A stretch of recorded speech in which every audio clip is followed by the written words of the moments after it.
What's the most humiliating thing a partner did in public? My boyfriend Todd had this thing where he needed to be the smartest person in every room. He'd been doing it the entire 8 months we dated, but I kept making excuses. He was passionate. He was confident. He just liked sharing knowledge. I ignored how he'd correct strangers' grammar at restaurants, lecture Uber drivers about their route choices, and explain my own job to me in front of my coworkers. The breaking point came at my company's annual charity gala. This was a huge deal. 500 people, formal attire, silent auction, the whole thing. My boss had specifically mentioned that significant others were representing the company too. I begged Todd to just be normal for one night. He promised he'd behave. He lasted exactly 12 minutes. It started at coat check when he told the attendant she was hanging coats inefficiently and demonstrated a better system. Then he corrected the bartender's pronunciation of Pinot Grigio. By the time we reached our table, he'd already offended 3 people, including my direct supervisor's wife when he explained that her dress was actually champagne, not gold, and launched into a lecture about color theory. During cocktail hour, Todd inserted himself into every conversation within earshot. A group discussing the stock market, Todd had to share his revolutionary investment strategy that was basically just index funds. Someone mentioned visiting Italy. Todd spent 15 minutes explaining why they went to all the wrong places. My coworker's husband mentioned running a marathon. Todd told him his training method was outdated and probably caused permanent damage. But the dinner service was where things went nuclear. They served a perfectly nice salmon dinner. Todd flagged down the server and announced, loud enough for 3 tables to hear, that the fish was overcooked by at least 40 seconds, and the sauce had clearly separated. He demanded to speak to the chef. When the catering manager came instead, Todd lectured him about proper kitchen hierarchy and said he was documenting everything for his food blog that I knew for a fact didn't exist. My boss's boss, the company's CFO, tried to smooth things over by changing the subject to wine. Fatal mistake. Todd launched into this pompous speech about how the wine selection was pedestrian at best,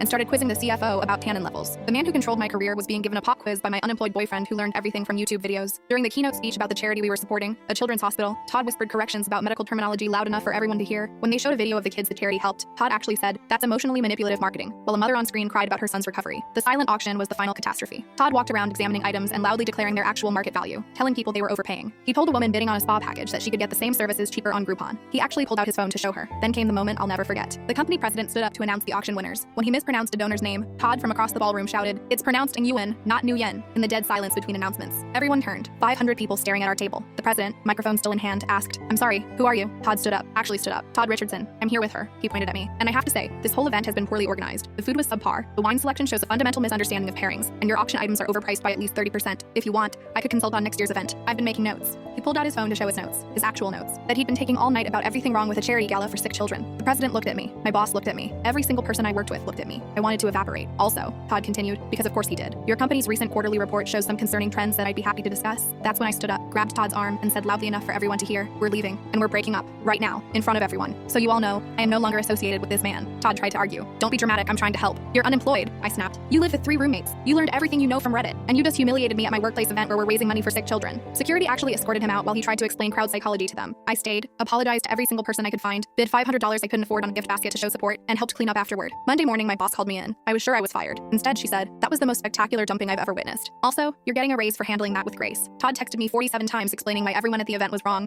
and I was letting emotions cloud my judgment. I blocked him.